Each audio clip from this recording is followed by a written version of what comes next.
call the city council work session to order. Clerk, please call the roll. Councilperson Steelgrave? Here. Vining? Here. Germaini? Here. Stringham? Here. Felder? Here. Hayter? Here. Mayor Clark? Next. Oh, sorry, the next item on the work session is the public comment. Okay, turn this volume off here. So any comments from those present here this evening? Any public comments? Seeing none. The next item, please. The next item is the work session agenda, item 5086, vacant property registration ordinance discussion. Thank you. Manager Robinson, I think we have one item. If you'd introduce, please.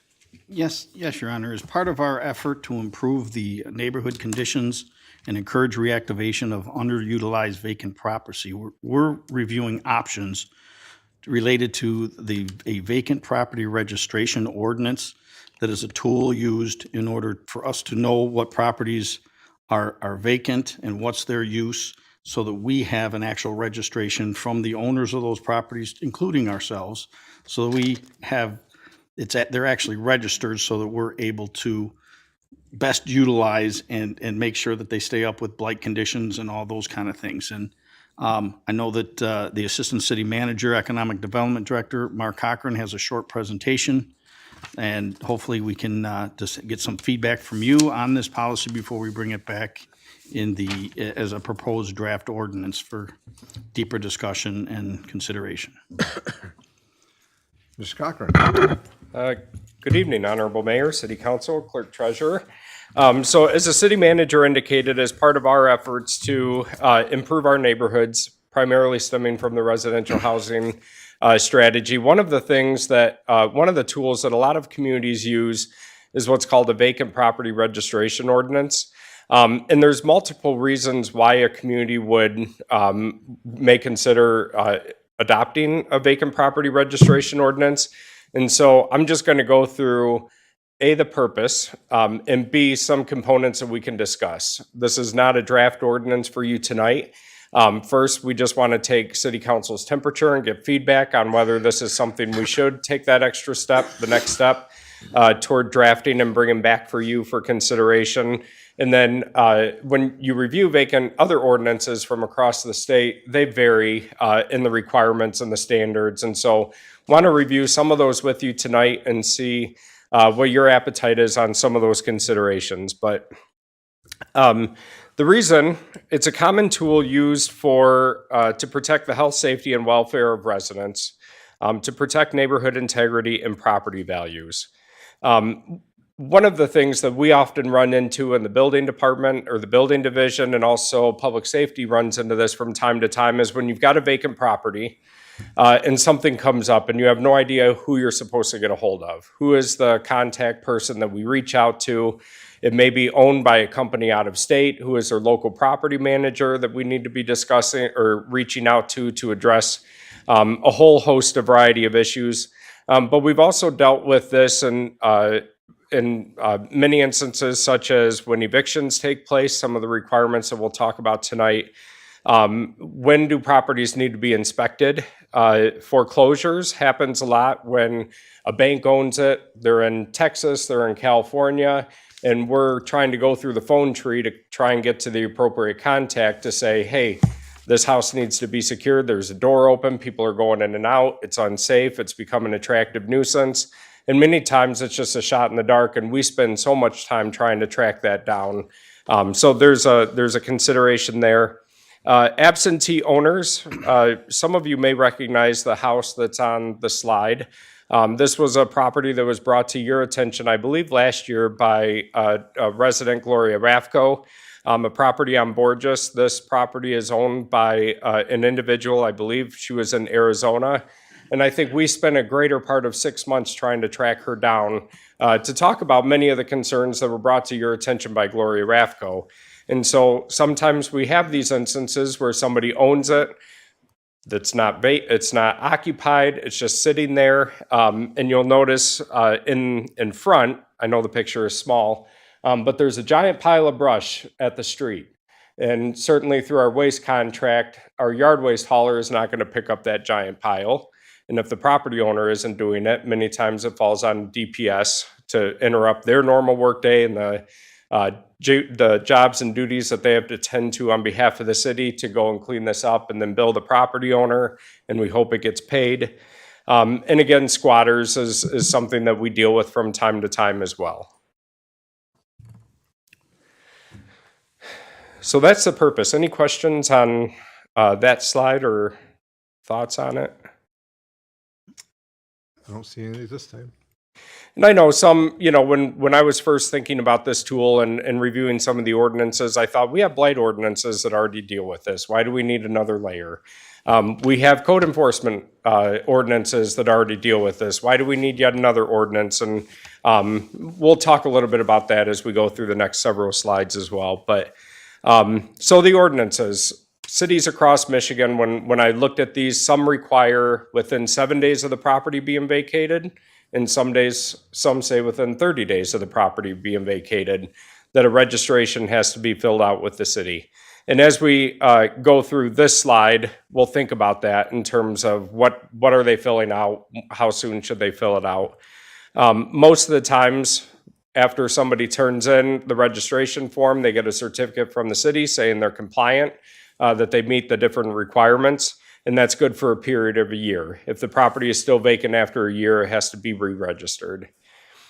So the form, most of the time, the registration form includes basic information, real basic information, and then an outline of the different standards that a property owner has to comply with. So it includes information, who is the current property owner, and then who is the contact information or the local agent. A lot of times the mortgage companies, they have a property management firm that's within the region. So we don't contact the mortgage company or the bank. There's a property management firm generally in the area. They're the ones who are taking care of the properties on behalf of the bank. Or sometimes we have a house on Hollywood Drive that caught fire last year. The property owner lives in California, I believe, or Florida. And they have a local property manager. It's a rental, and she takes care of the property on behalf of that owner. So this registration form includes their contact information should we need to get a hold of somebody more immediate. Oftentimes, there's a requirement on the form that you give the city permission to enter the property and inspect it from time to time. However, that doesn't mean we can just walk up and look at it anytime we want. We have to provide, much like a rental or a rental agreement would, with reasonable notice. So we would say, hey, we need to go get on this property within the next 72 hours. Just giving you a heads up, and providing the property owner reasonable notice of why, not just out of basic curiosity. And then also, that form has to be kept up to date. So if contact information changes, your phone number changes, your email address, you're required to make sure that you notify the city within a certain period of time. Most cities do not require a fee to update it. It's just a simple form, you fill it online, and it will update the form. So pretty simple. I mean, it's not much, but generally it's that 7 to 30 days. Any thoughts on, as we're thinking about a possible ordinance at the city, should we go out that long to 30 days? Should we require it sooner?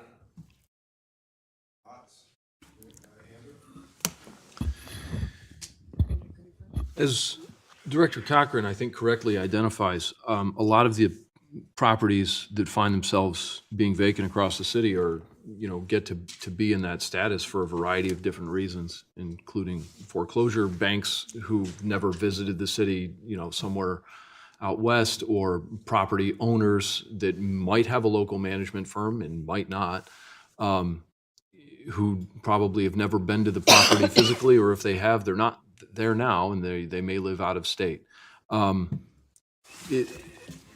So first of all, I want to clarify, would you say it's that vacant properties create a greater administrative burden on the city in terms of cost and time? Yeah. As we, I think, all expected, given our time here. Regarding the registration deadline, for the types of properties in the situations that we're dealing with, I suspect that 30 days may be a fairly short time frame. The thing that I think we'll want to follow up on, and I apologize for jumping the gun because this may be on a future slide, what is the penalty for a failure to register as one of these properties? Because I doubt that it has much in the way of incentive for the property owners themselves. That is on a later slide. Okay. Yep. And that's a good consideration. That's really up to council as we think about it. And we think about the schedule of fees that you adopt every year as part of the budget. This would be added to that. Obviously, wanted enough to have some teeth, so it's not, I'll just pay the $50 fine and be on with it. But what is that happy medium, and trying not to punish the good for the actions of the bad, so to speak. Yeah. I certainly know of institutions that only check their mail once a month.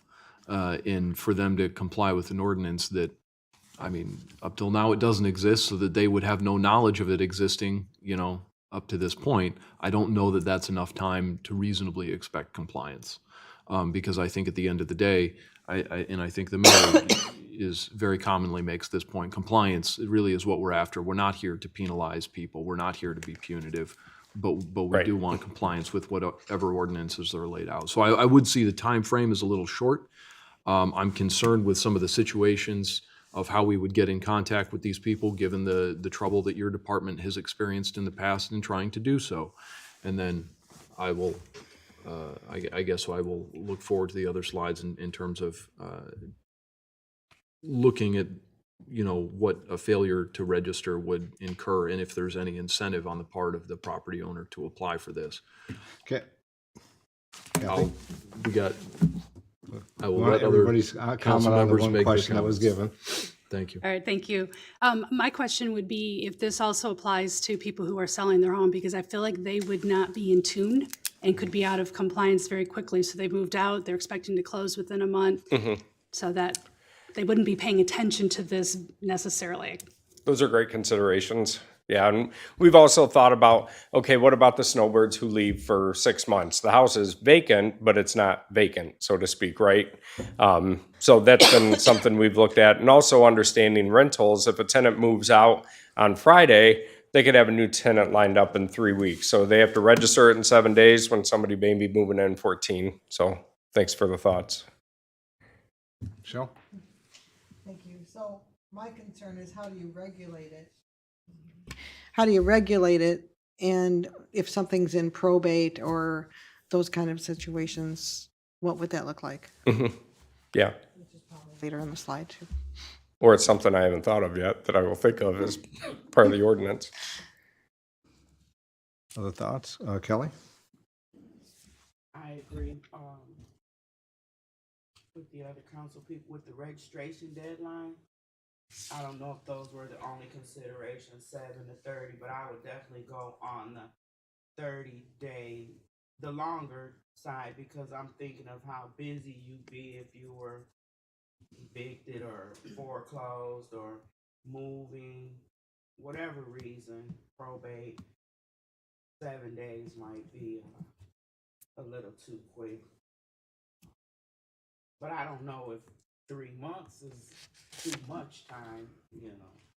So I like the idea of 30 days at the very least of being able to register if this ordinance stands. Other thoughts? I'm probably at the higher end. I think that, time flies so quickly, whether it's trying to get something done in the house or something to, it could be an issue. It needs to be boarded up. And it's just, all those things you want done quickly. I know there's ordinances that cover a lot of what I'm thinking, but I think the person that might find themselves here, I'm not talking about those that are not here, because they it does take more challenge to make those contacts. But even somebody that's here, I think, with their schedule, their life, their work, it could be 30 days go pretty quick. So I try to think of timelines that occur from whether it be not probate, because that sometimes goes on a long time. The idea is what do we set the date where we start the process? Is that correct? And I think, some people will try to find a tenant, and that 30 days might turn around very quickly. 45 days, is it, what's the number? I don't have one. I just think that I'm not sure who has the 7. I'd be interested in see the size of that community, the volume of this. Maybe they don't have hardly any, so it's easy to manage with 7 days, but I think it would be a little bit overwhelming, so. Really was across the board. Yeah. And so were registration fees. There were some that were $50, and there was one community that it was $1,000. And I think that's a bit much, but 30 days, all it just kind of, it just seems like it's everything. Well, that's a month, and well, a month doesn't always have the same structure when you talk about holidays. The holidays around, say, the Christmas, Thanksgiving, those days are just a wash. I mean, we know that. So just to cover everything, to have it somewhat equal the amount of days that I think is 30, 45. I'm somewhere in that area right now, but I'm know we'll learn more. Kelly, you got a follow-up? Yeah, is there a standard, as to how we deem, something a vacant property, that already exists? no. Typically, it's when there's no occupant. So, but right now, we don't track that. We don't enforce it. Basically, what we track right now or enforce is property maintenance. So generally, that's how we know a property is vacant. Like the example on Borges, we knew that was vacant because it wasn't being kept up. There was obviously, the water usage was 0, things like that. But it's typically at the point where we have to start enforcement that we find that out. And so as we go through the slides too, I think it may answer some of the questions as our thought process. We do not have an eviction component in any of our ordinances. So right now when an eviction occurs, it's pretty much what you see in these photos. And these are all photos from cleanup memos that our code enforcement officers have sent to DPS, that they're obviously not getting picked up by Stevens because they exceed the 2 bulk pickup limit. And so what happens in this case, we tag it with an orange sticker. You can see some of the stickers in the photo. And somebody is given, I believe it's 24 or 48 hours to get it off the curb and arrange for an alternative pickup. If it's not cleaned up or there is no bulk pickup call for the Friday, because that's when bulk pickups happen in the city now, on Monday, the code enforcement officers will send in a notice to DPS. DPS will go out there, clean it up, because it's on the public terrace, and then we'll bill the property owner. So this is where it becomes cumbersome. Most of the vacant property registration ordinances that I found require, if a landlord is doing an eviction, they have to get a container, and the container has to be brought on the property, and then those personal belongings have to go in the container. By state law, landlords have to give their tenants 24 hours to come and get their belongings. And then most communities say 48 hours after the dumpster is placed, it has to be removed. I think sometimes that may be a bit quick. It could go up to 72 hours or a little longer. The point of this is to get it off the curb and get it off from DPS having to be the cleanup crew and get it into a container for a trash hauler to then haul it away at the expense of the landlord. I will say most of the time a dumpster is going to be a lot cheaper than a DPS bill. And so it makes more sense for the landlord. But this is one provision that we would propose putting in the vacant property. And again, the time would start ticking after the vacancy. So not when the belongings are removed, but I would say after that 24-hour period.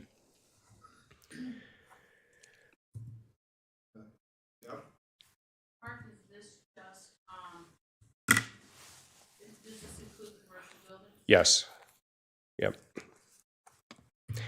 And you'll see so that's the eviction component. Now here are the standards. So if a property is vacant, here's your requirements. Some of these requirements are already covered in our other zoning ordinance, code enforcement or code ordinances, like landscaping and lawn. But securing the openings, making sure that the building is secure, that it can't become a attractive nuisance. We've had multiple properties over the past year where banks aren't inspecting the properties, so we get word that a door is open, and then the neighbors are calling us saying people are going in and out. So it's the responsibility, if you have a vacant property, you have to secure the openings. That does not mean they have to be boarded up, however. We tend to steer away from boarding properties up because then they really do become obvious they're vacant and they become attractive. So it's just making sure doors and windows are locked and not able to be broken into. Many of the other ordinances, electric and gas service has to remain on, and there's a few different reasons for that. Most communities require some sort of light to be on. So that's a porch light. It has to be on dawn to dusk. The purpose of that, again, is overnight. It can be very dark. It can become, easy to lurk in the shadows and break into these. So having some sort of lighting. And then sub pump operations. I was at a gathering over the weekend and somebody was saying that they were buying a house in the city that had been foreclosed, and they heard it had been closed for over 10 months, and they thought, oh my gosh, I know the power shut off, the sub pump hasn't been operating, I'm sure the basement is full of water. So that's a requirement for requiring electric and gas service to remain on. Most ordinances require the water to be shut off and the pipes to be winterized to prevent extensive damage to the home or flooding, or it becoming a health and safety issue with mold and other problems. The one caveat to that, if there's a boiler system or an HVAC system that requires water, then the water could stay on. Making sure that pools and spas are secured or covered up. We've run into that issue a lot in the city. But also landscaping and lawn maintenance. So the city, our ordinance pertains right now to grass and high weeds, generally the lawn. We enforce that May through September. You can see in the two photos on this property, the shrubs are way overgrown up next to the house. Our high grass and weeds ordinance does not cover that. To prevent this from being obviously vacant, not taken care of, there are some more strict standards in the vacant property registration that shrubs have to be maintained, that weeds and grass have to be cut.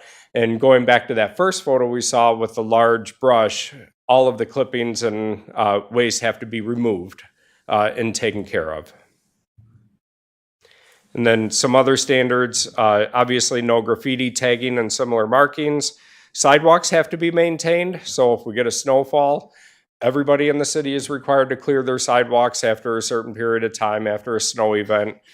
So reinforcing that. If there are broken windows, they have to be replaced within a certain period of time. And the other thing is if a property owner is local, they're required to inspect the property weekly.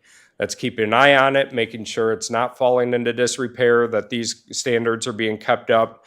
However, if the owner is more than 30 miles away, then they're allowed biweekly inspections. And so that's one difference that I've noticed in some of the ordinances. And then also requires an emergency contact posting on the house. So if something is happening, rather than us trying to fumble through, trying to find contact information, it's right there on the house. If police show up or respond to a call there, they don't have to go into the system, try and find the number in the water department. And so having a placard right on the house with the emergency contact. And then finally, some communities require a property to be re-inspected or inspected to be reoccupied. Had some conversation with our team and our department. Not sure that's necessary here. It can be very laborious.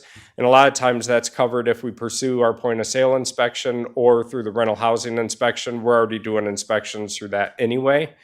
And then consideration of what penalties could be. So again, this isn't meant to penalize vacant property owners, but it is meant to make sure that the burden is on them to maintain it and that we have an appropriate contact information more than it is about doing code inspections in the home. That's it for tonight.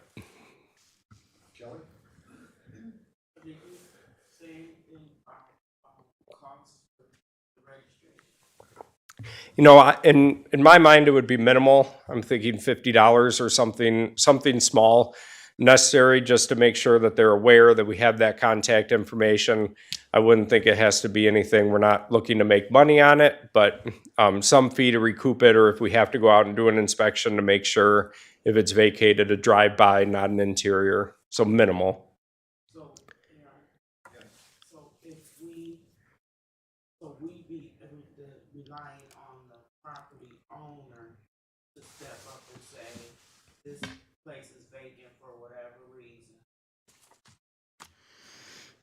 Many communities, they do that through education. So as Councilwoman Stringham indicated, having some conversation with realtors to make sure that their clients know, landlords through the rental inspection program saying, hey, if your property is ever vacant more than 30 days, make sure you're registering it with the city, meeting these criteria, understanding the eviction process. And then obviously our normal tools through our e-newsletter and social media, if this were to take effect, to inform the public about it. But certainly it would be a big education to let people know about it.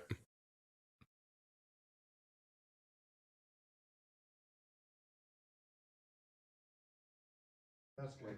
And the second, that's kind of what I'm thinking. How do you initiate this? I mean, first, time education, it's always about ones that either understand and don't wish to, or just don't pay attention.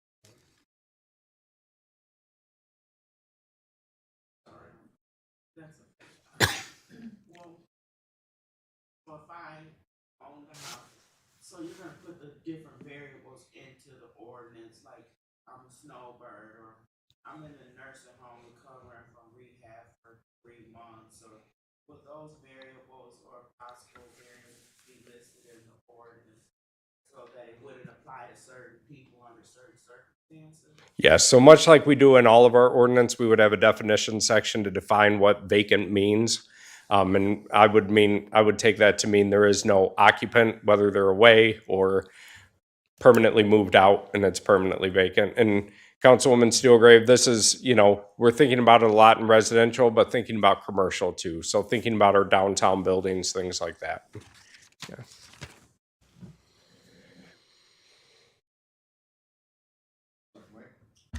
And just back to the weekly and bi-weekly inspections, how would you handle, or how would we know whether they're doing that? So we would know because they're not being kept up. So, Okay. and that's most of the time how we find out now if a property is overgrown, if there's broken windows, those things we would say, hey, you have to inspect these weekly. You're obviously not, based on, grass doesn't grow that quickly in 7 days most of the time, but we wouldn't require a check sheet or that they inform us of when an inspection was done. I'm just trying to get clarity.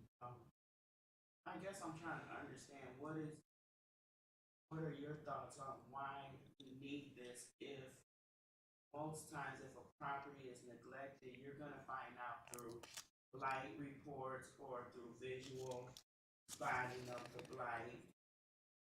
But if I came or sent my nephew to cut the grass every week or, turn the light on, but it's still vacant, but the city doesn't know because I keep the grass cut. I guess I'm trying to understand why have another ordinance when we already have blight and other ordinances that would cover if it got into such a disrepair as this to cut it off at the pass before it gets to that point, or? Yeah, certainly, and I think there's going to be a long on-ramp to this process before we would see the desired outcomes of it. Every other Thursday, our team meets with Matt's office, and we go through the blight cases where we haven't been able to get a hold of anybody. And oftentimes, it's because we didn't know who to get a hold of, or we were trying to track people down, or trying to get to the point where they're secure and we're not having to do enforcement. So that they know, and like I said, it's going to be a lot of community education to inform people. You have to register it. And by the way, here's what requirements come with registration, rather than relying on everybody to understand the 150 different ordinances that we have all together, what their property maintenance requirements are. Also, some of the provisions we don't deal with right now, like the evictions and requiring the dumpster. Right now, we don't have any provisions regarding that. Keeping the contact information current. Certainly BSNA or the assessing software, we have the address of an owner in California, but sometimes they may be gone and they don't have a local person that we can reach out to and have better interaction with. It's certainly not meant to be punitive, but meant to be more proactive than reactive, which is most of our actions right now are all reactive. For vacant properties in particular. Andrew? The purpose of the property seems to be to assist your staff with identifying where the potential problem areas might be. So at the end of the day, we just want people letting us know if there's a vacant property. That I'm okay with. I think where we get into an issue is, I think, exactly what Councilwoman Vining identified as who in the heck is going to want to sign up for this if you sign up, you pay the $50 registration fee. Now there's all these additional standards that you need to follow above and beyond whatever the blight and everything else ordinances are. And it's just like, oh my gosh, how do I avoid this? Let me send my son-in-law by to check on the place once a week and let the sink run for 30 minutes before he leaves so that something shows up on the water bill, because this whole thing seems like a headache.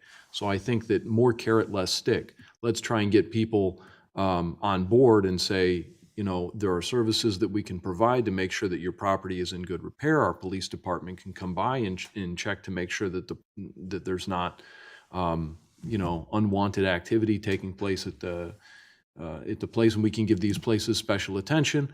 And there's some incentive for the property owners to participate in the program, because at the end of the day, we want the information of what properties are vacant, first of all, so we know where to direct people to get the resources they need, both in the property owners, and then for people then to go and purchase those properties, because at the end of the day, we want this to be a temporary thing.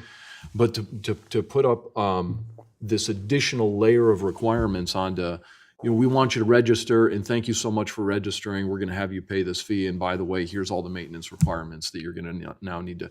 And I'm not saying that they don't need to do that, but I'm saying that now their mindset is out to avoid the registration process, when it goes against really what we're after chiefly, which is to let your staff know where the potential problem areas might be so they know what to keep an eye on. So if the point is to get vacant properties to register on the list, I think that can be accomplished through a different way. And if we just need to crack down in enforcement, we can probably do that separately.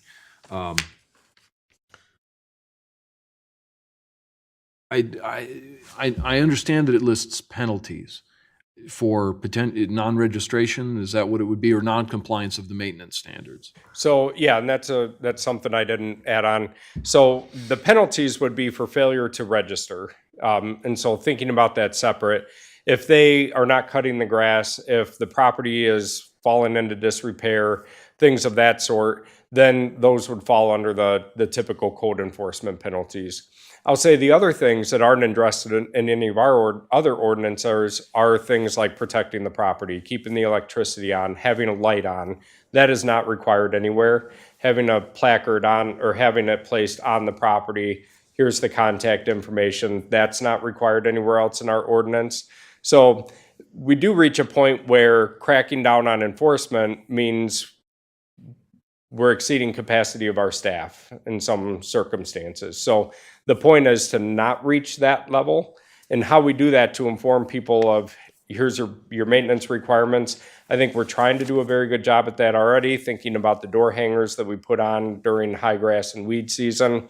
But I'll say we need more tools in our toolbox in order to accomplish what we're trying to accomplish without becoming the property maintenance people, I do think that the city can accomplish both of those things independently. I don't know to what extent they need to be wrapped up into a common ordinance. I think that if there exists education, thank you so much for registering. As part of that, we're going to send you this packet of the expectations that exist under current city ordinance of your driveway needs, your sidewalks need to be shoveled, your grass can't exceed 6 or 8 inches or whatever it is, whatever it is with trash, whatever it is with electrical, and so I think that we can sort of accomplish that. But once they've identified themselves, we can be in contact. You're not having to hunt people down. You know where to find them, and you can connect them to the resources that they need so that they can be in compliance. Yeah, that's certainly, I would not encourage a $1,000 application fee. Very minimal, just to try and get people encouraged to submit the information, provide it. And obviously, there's benefit to the property owner in us having that information too. If a neighbor calls and says someone's busting in and they live in Wisconsin, they have no idea if they don't have someone looking at it. So there's benefit in that form as well. Do we have an idea of the current, I'll say, blight that might be related to vacant properties or those? I mean, they're responding now to the items. So how many, I mean, do we have that data that GIS might be able to compile that says the number of blight cases we had compared to the number of vacancies? And you might have an idea of the crossover of what that we're currently having that we may not even know. So I'll say sometimes, and Mr. Buds can attest to how these discussions go, sometimes we don't know if the property is vacant. It may look vacant, and certainly in the wintertime, we can tell there's no tire tracks. I think different properties we've probably discussed in closed session, we've said, well, they might be vacant, but we don't know. Look at the water usage. So because there isn't a box right now that checks this property is vacant, we can only go by guessing it's vacant without checking things like water usage. Landlords, oftentimes they have to sign an affidavit saying it's vacant and it's not being rented out. That's why it's not up to date on its inspections. So that's a hard data metric to figure out right now because we don't know if it's vacant or not without. Right, 'cause vacancy may be for 2 or 3 months that it's rented, and of course, then it's not something, it may be maintained, it may not be. I think there's those that you would say, okay, we know they're not occupied, however that came to be to confirm. And then there's those that are possible because there's no water running, or maybe it doesn't mean it's not occupied because it could be still be people living there. And I just try to me, as I try to figure out, I understand the purpose. I'm just also trying to understand what we're looking to resolve from a vacancy side. I get the blight side, of course, because we get those. I mean, we see them and they come in. One of those in this packet, but the previous packet, for 2 or 3 in a row, we had 5, 6 properties listed, and because they were not compliant with the blight, but they were occupied, so those would not be a non-occupied. Well, I think there was one that was. So, just trying to think of how we might get some additional information that might, get us to an answer of how and when we might implement. Yeah, and I mean, certainly I welcome any thoughts. If there's alternatives on how we achieve this objective, please share. I mean, this is something we've talked about administratively with our staff. Is this something we want to pursue, given the enormity of the problem that we sometimes deal with, especially with commercial properties, can be a real challenge as well. If there's other objective or other ways we want to achieve what we're trying to achieve, happy to hear any suggestions. I guess is the concept and the framework of a vacant property registration ordinance something City Council wants us to proceed with, taking in consideration all the things that you've talked about tonight and hearing the feedback, I think has been very productive, that you want us to come up with a draft that addresses some of the provisions that you've talked about?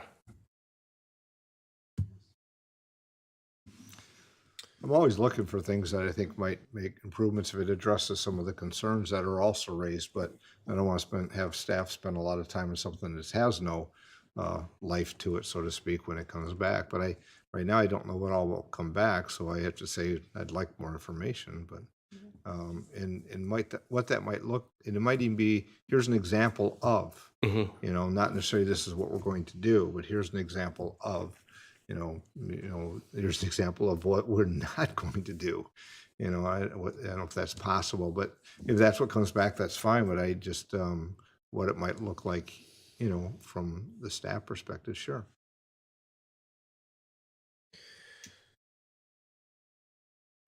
Okay. I think in order to come back with something effective, we need to be very clear on the purpose of the policy.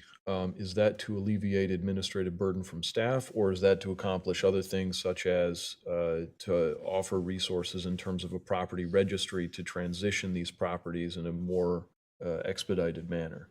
I see it as a combination. I don't think there's one thing we're going to achieve by doing this without consideration of not addressing something else.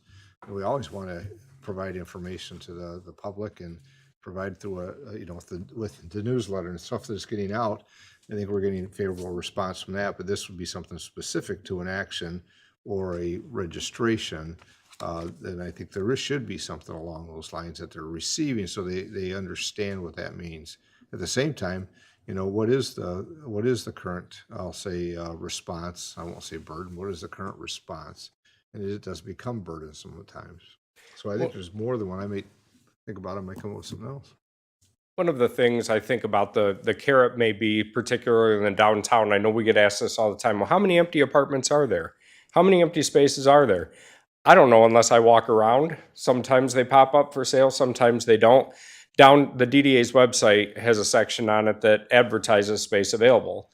So that could be something that we offer. Register your property and we'll add it to the availability list. Give us the contact information. Someone will call if they want to rent it and things of that sort. So that's something we could. We may have uncovered our carrot. To the extent that that is an objective, I'm sort of with Councilwoman Vining in that snowbirds should be an exemption. Oh, yeah. These, I think, are largely residents of this community. They vote in this community. They live here. They're not trying to sell their properties. Generally, from my experience, the properties that exist are well maintained. I know that some of my neighbors travel south for the winter, and that me and my neighbors sort of take turns making sure that the sidewalks are cleaned on their behalf. So I'll say one thing we can do for, if I may, Mayor, for education for those circumstances. I know a lot of snowbirds leave town and their permanent mailing address, their owner address is their house in Monroe, and we have no way to get a hold of them in Florida or wherever they may be.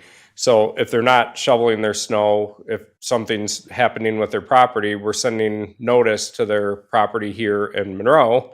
And we don't know how they're getting their mail or have a phone number for them, so. They find a notice that's 3 months old and. But that's education we can do rather than enforcement, so. That's happened in the past. This isn't the time to discuss details, but there may be a solution in the clerk's office that would help you out with all of that in the interim, so we should talk. Great. Okay. All right, I know we have a closed session that we're going to get to. I think it's a start, and I think that if you have thoughts that come up, I had one, but I lost it already, so I'll wait till he comes back and send it in. So, thank you, Mark. Thank you.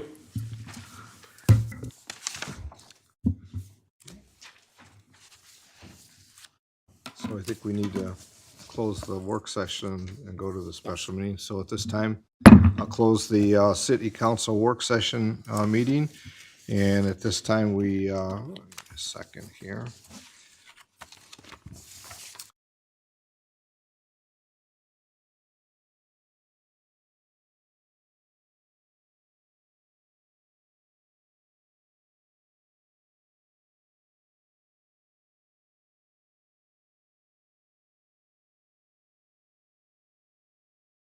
Mayor Clark. Here. And so we have next is the public comment, correct? So I'll just ask, is there any public comment from those present here this evening regarding this special meeting that we're gonna go into closed session on? Any comments from those present? Seeing none. Clerk, next is the, Next item is 5090, which is the closed session. okay, so we need a motion. Councilwoman Germaine? I move that we enter into closed session for the following purposes: collective bargaining related items, attorney-client privilege correspondence, and litigation update concerning the Oak Forest Townhouses 172 LLC, sewer backup litigation, Jim's Towing, and Wood. Support. Motion by Councilwoman Germaine, supported by Councilman Hayter, to go into closed session for the reasons stated, attorney-client communications, pending litigation update, and collective bargaining. You said collective bargaining, right? Yes, okay. Yes. Clerk, please call the roll. Councilperson Steelgrave? Yes. Vining? Yes. Jermaine? Yes. Stringham? Felder? Yes. Hader? Mayor Clark? Yes.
things over at the county. How you guys doing? You all right? Okay, I'll be on. See you.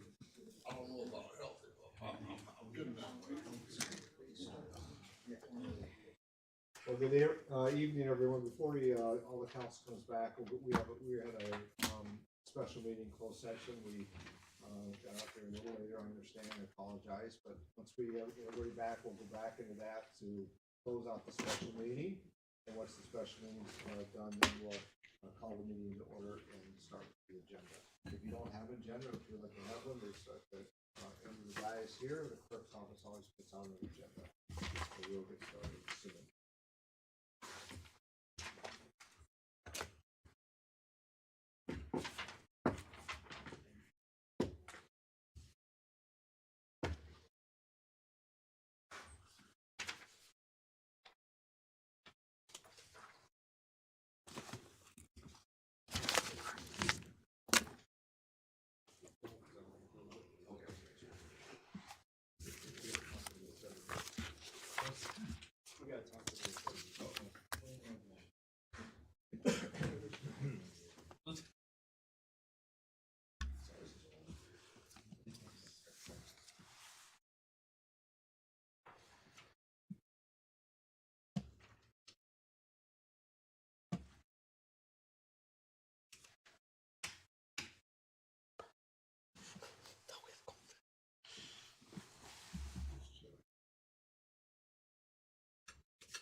Okay, we need a motion to go back into open session. Motion by Councilwoman Stilgrave, supported by Councilman Hayter, to go back into open session. There's no further action items on the special meeting, so at this time we need a motion to adjourn. Adjourn? Motion by Councilwoman, I guess I should have taken the vote on the other one, so. All in favor, say aye. Aye. Okay, we have a motion to adjourn from Councilwoman Germaine and I can't remember who supported, Councilwoman Stringham support. All in favor, say aye. Aye. Aye. So the special meeting is closed. Let me take a note here and then I'll get you ready.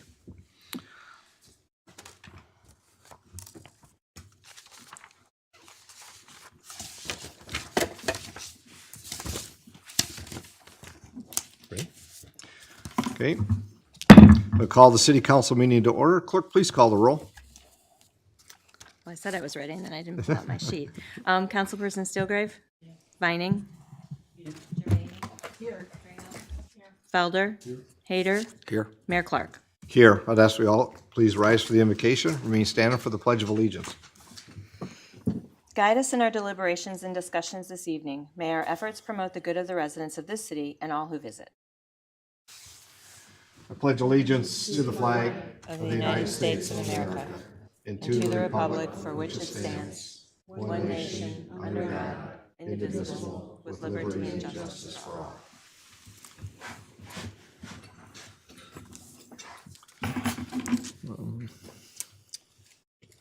Thank you. Clerk, next item, please. The next item, I believe we're going to take a moment Okay, with our newest member of council.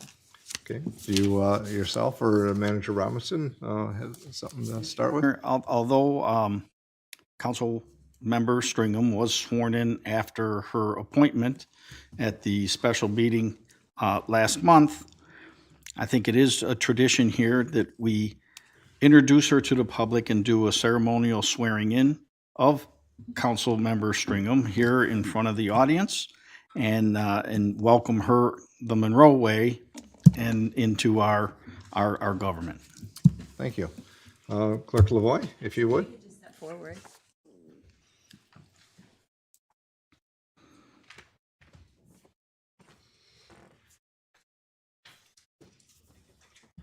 Yeah, that'd be great.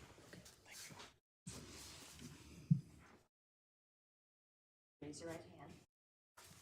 You, Kathy Stringer, do solemnly swear or affirm As Kathy Stringer, do solemnly swear or affirm that you will support the Constitution of the United States, that I will support the Constitution of the United States, the Constitution of the State of Michigan, the Constitution of the State of Michigan, to endeavor to secure and maintain to endeavor to secure and maintain honest and efficient administration an honest and efficient administration of the affairs of the City of Monroe, of the affairs of the City of Monroe, free from partisan distinction or control, free from partisan distinction or control, and that you will faithfully discharge the duties and I will discharge the duties of the office of the 5th Precinct Council office of the City of Monroe of the City of Monroe according to the best of your ability.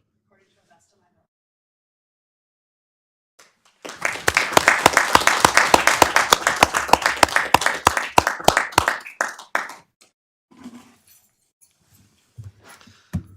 Thought I'd get up. I don't think they want to see my face behind her swearing in ceremony, so congratulations, Kathy. Thank you.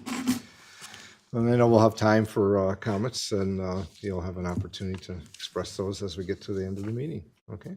Thank you. All right, so the next item is the approval of the regular agenda. Thank you. Manager Robinson, any amendments or adjustments to the agenda? Administration has no amendments at this time. Thank you. Any other thoughts? If not, a motion to approve the agenda? Make a motion to approve the agenda. Motion by Councilman Hayter, supported by Councilwoman Stillgrave to approve the agenda. Clerk, please call the roll. Councilperson Stillgrave?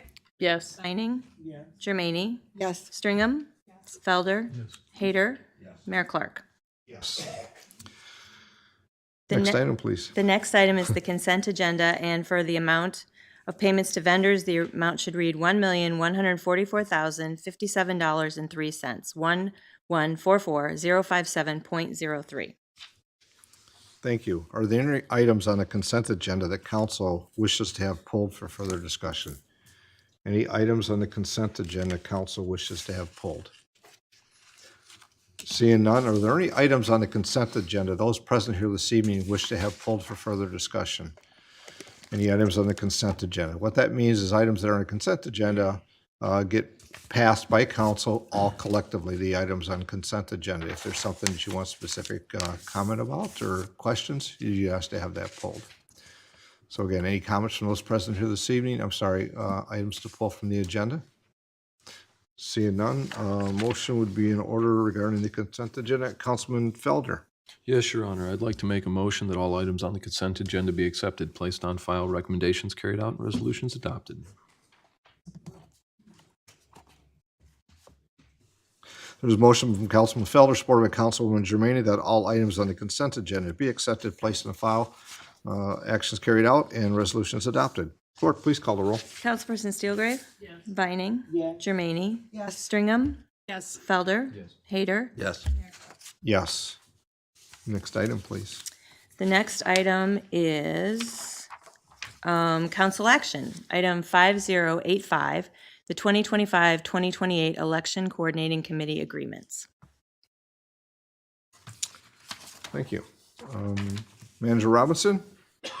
Yes, Your Honor, this is actually a city clerk item where the school district election coordinating committees, they meet in early 2025 to review the arrangements that are currently in place to conduct the school district's elections and file notification with the Secretary of State by February 28th, 2025.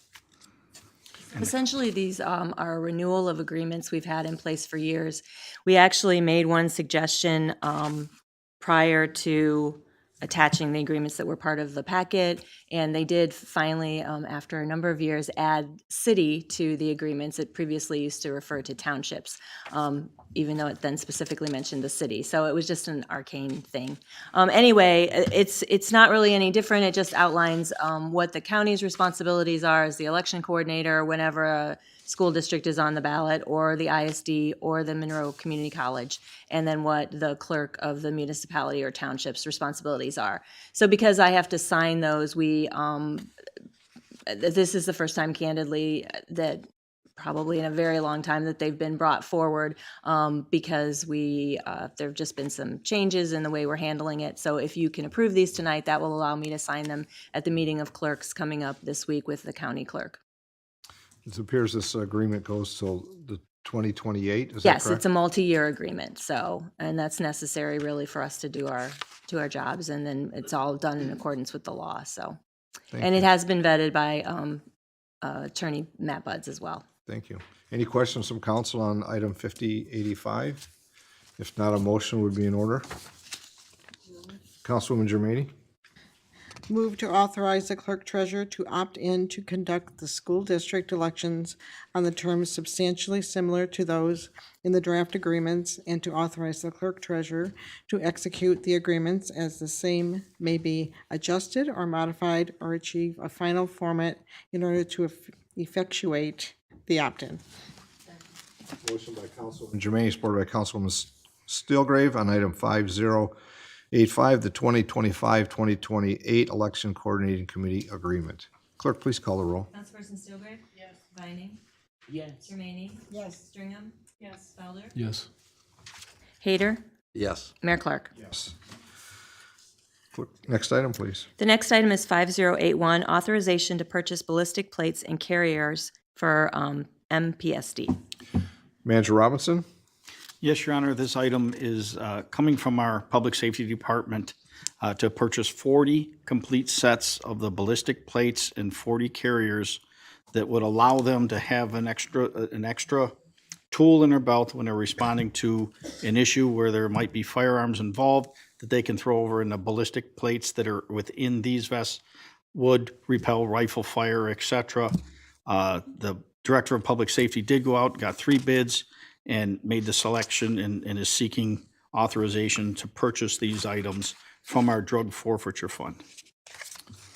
And if you have any more questions, Director Tolstad is happy to answer any further questions you may have. Any questions from council on this item? Councilman Hayter? To make a motion to authorize the purchase of 40 complete sets of ballistic plates and 40 carriers from Sierra Tac in the amount of $18,438.80, and authorize the Assistant City Manager, Director of Finance, to amend the drug forfeiture fund budget to allow the purchase to be made from that fund. Second.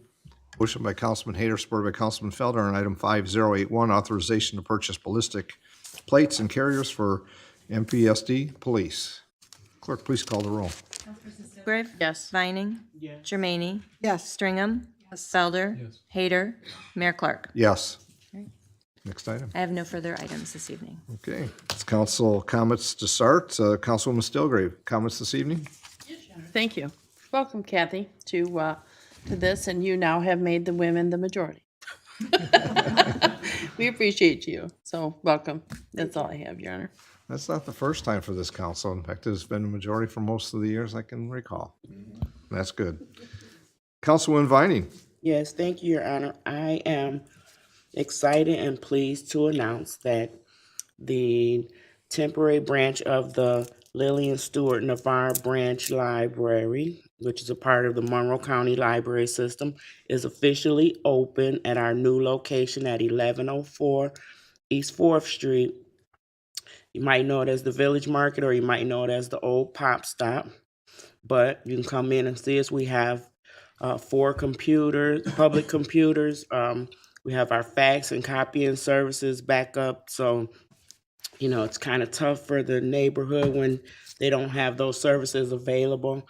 Some people can't get downtown or wherever. So I'm pleased to announce that we're back and ready to serve the community. So come on down and see us. We're operating under our regular hours, which you can look up on the website. And find what those are. Again, I want to thank Nancy Belair, our director of the Monroe County Library System. She does a wonderful job running our 16 branches throughout the county. And also Oaks of Righteousness, Oaks Village. I would like to thank them for welcoming us into the building so that we can provide the necessary library services to the community while we build our fantastic new facility that will be located at the Second Street location. Hopefully, it looks like they're going to come in under this 18 months. They're really working over there, so hopefully we'll come in at a year. I'm hoping. But in the meantime, we will be just down the street on 4th Street, so come and see us. Thank you.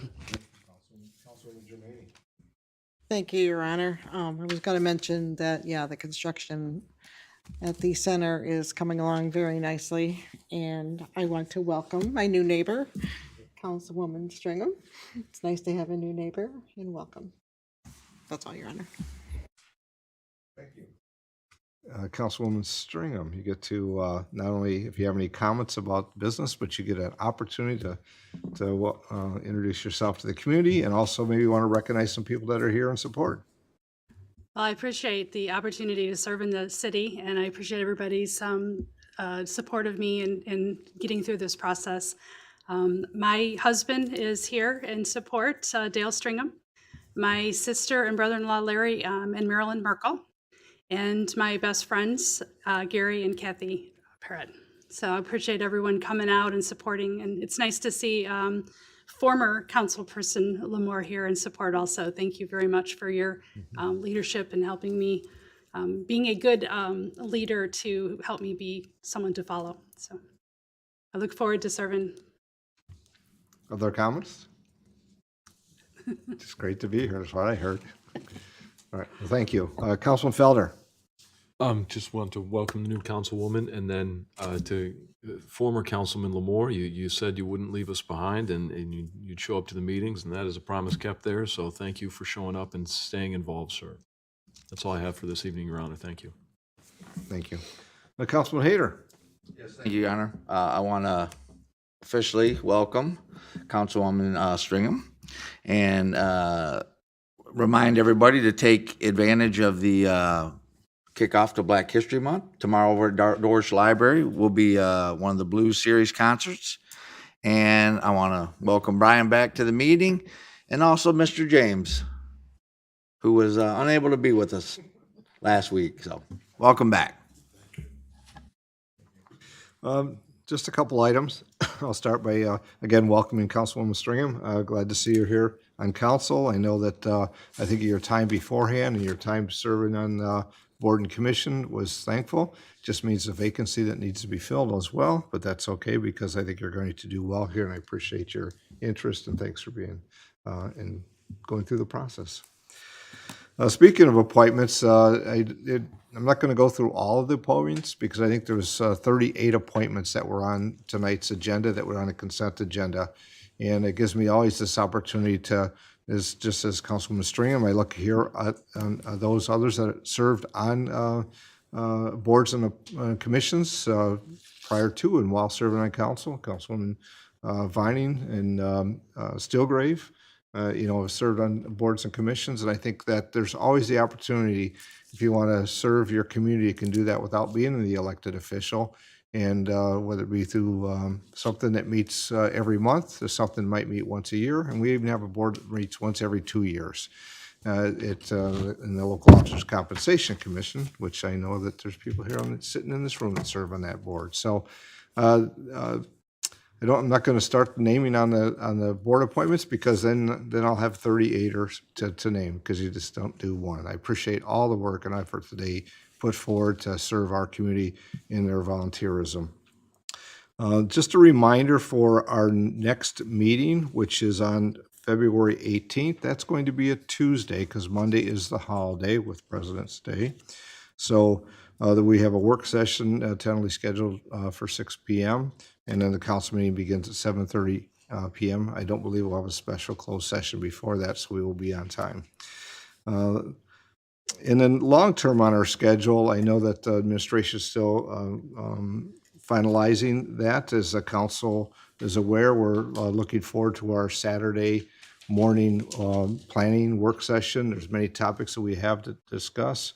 Tentatively, that is set for Saturday, March 1st, so make sure you check your calendars, and if there's any issues, please get a hold of Mr. Robinson. But generally, we will start that early at 9, and sometimes it goes to about 1. If we get done, we finish at noon, so. But there's much that we've asked for to have on that agenda, and I look forward to having that conversation with council because it really sets up the final year of this 2-year term of meeting some goals and objectives, identifying things that we maybe be able to get done through the end of the year, besides all the projects that are already been approved for capital improvements, or will come to us, I should say. And I think that's my comments. Clerk Lavoy. Thank you for approving those agreements so that I can continue to do what we have to do. And then we will be having an election committee meeting prior to the February 18th meeting. That I know I always say this, but this time it's true. There will literally be one agenda item on it, and that's just simply to make official, have the Election Commission's approval of moving the Precinct 3 South polling location from the Navarre Library branch to the fire station. And I want to thank Public Safety for allowing that to happen. Thank you. Thank you, Director Tolstead.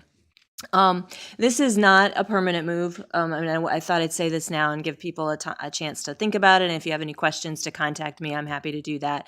Obviously, the Navarre Library is not currently in existence. So once that is, we'll revisit it and make sure that we are in the best facility for that precinct. But for temporary, this will be a temporary home for Precinct 3 South's polling location, if it's approved by the Election Commission on the 18th. That's all I have. Manager Robinson, comments this evening?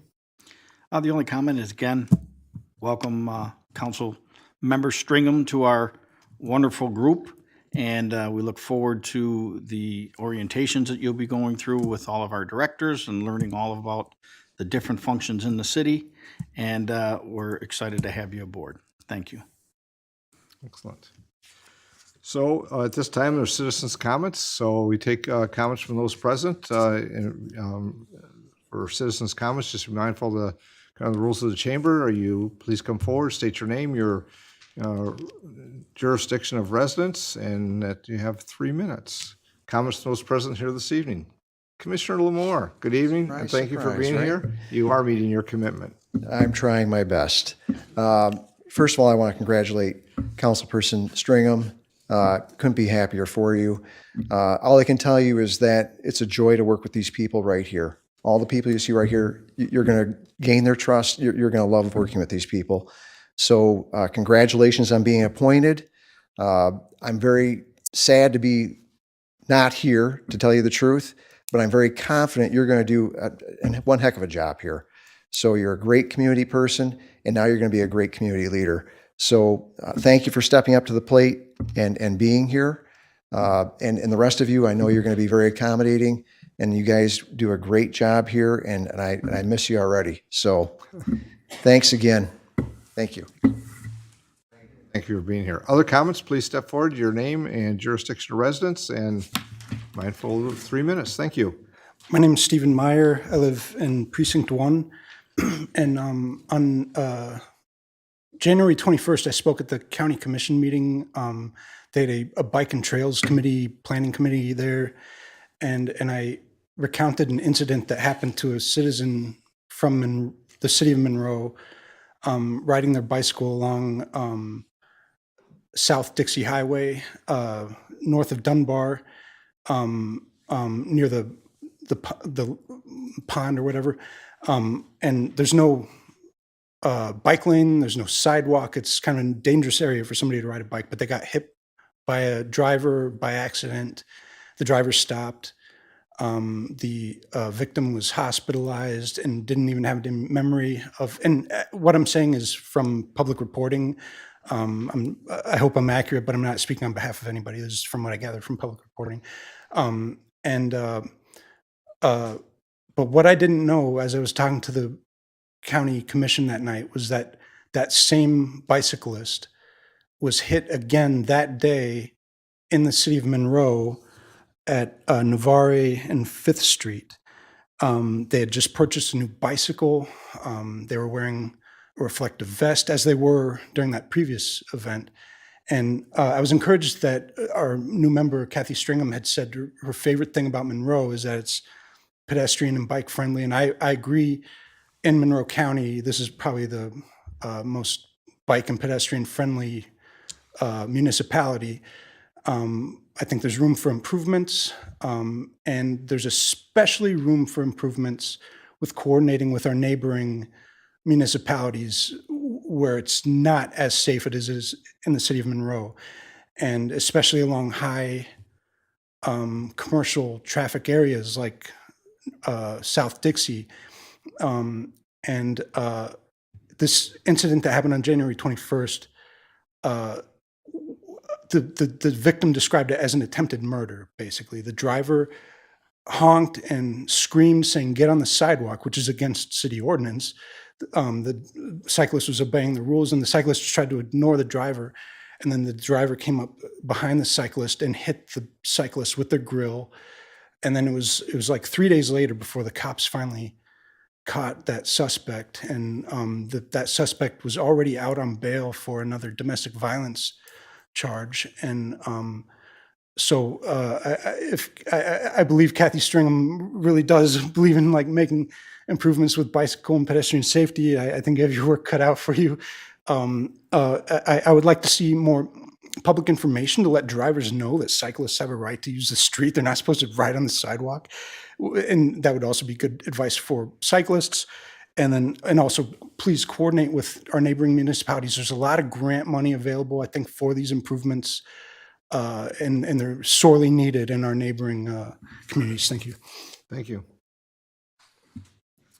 We'll see if there's other comments. I think your points are well taken. I think that just so your awareness, the city last week from SEMCOG on the TAP, which is a Transportation Alternative Plan, they received approval for a non-motorized and intersection reconfiguration at La Pleasance and Jones. It's about an $847,000 grant. Follows right behind the near $900,000 grant we are implementing this year. That is the old rail spur that comes to the downtown. I think it is active, and participation with our partners is critically important. That's why when we do some of the planning grants, you look for those multi-jurisdictional opportunities. So, Stephen, I appreciate your input, and I think that, as you said, we are moving forward to find funding, and also our prioritization through our street millage also includes the trails and the sidewalks. But we always want to get better if we can, so I appreciate your comments tonight. Comments from those present here this evening. Mr. James, yours. I promise I didn't have him come up. Cueing you, is that right? And I hope you're feeling glad better. to see you here, Ms. Stringham. You get used to me. I wasn't here the other day because I had a little problem and took care of it, but I guess me not being here, or excuse me, Elliot James, 633 Stone. Maybe some of the thorns that I got in you might heal up a little bit, but I'm back. And I'll be here on the 18th and the 1st. The breakfast is open to the public, is it? I don't know if we're going to have breakfast. We might have. Well, the meeting. Oh, the meeting, yeah. Yeah, okay. Yeah, it is open. It is an open meeting. I hope I got all my little men in a row by then. Okay. The Port Authority in Detroit Edison, I want to get a meeting with them to see about getting that area back there on the east end talked about at least. I know we won't be able to get any movement on it early, but I'll be here. Just let you know. All right, thank you much. I'm glad you're here and feeling better. Thank you. Other comments from those present here this evening? I don't see any. I guess if there's no other comments, a motion to adjourn from Councilwoman Stillgrave. Support from, who said support over here? Councilwoman? Everybody supports, right? Councilwoman Vining, I guess, supported, or might, no, I'm sorry, Councilman Hayter did. I had it wrong. Clerk, roll, please. Councilperson Stillgrave? Vining? Jermaine? Stringham? Felder? Hayter? Mayor Clark? Yes, and thank you all for being here.